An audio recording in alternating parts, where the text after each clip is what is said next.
ای دل عاشق چه گویم که با عشق برایت، کافی شود از مهر شوق صدایم هر بیانت.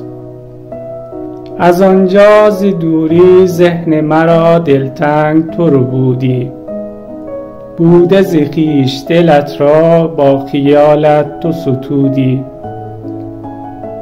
سبب شد من عاشق دلم پیوست حضورت، حرف زیبای تو آمد با عشق خواست برایت.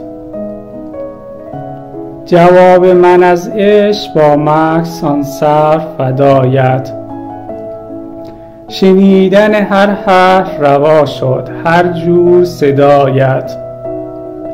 بغض‌های تو رنجور عشق دانم رنج تو داری، دلت ساز خدا شد گفتی من غم دیده بدانی. با عشق نوازی نوای خودت شد اخلاق خودت، هرچه آید مثل تو باشد اگر خواه باب دلت. به هر حال من از عشق دل را به تو سپردم، چه کنی خویش تو یارم آن غمخوار تو باشم. خدای دلت به خیر کند از عشق مثبت بگویی، پسندیده تو را حاضری با ما آن بیت بگویی.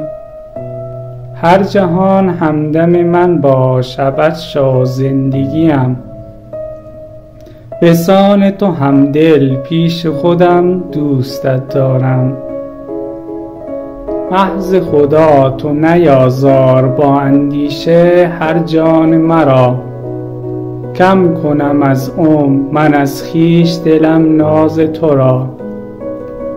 خواهی یا که نخواهی این لطف خدا شد، از عشق تو گویم هرچند سرگرم جفا شد.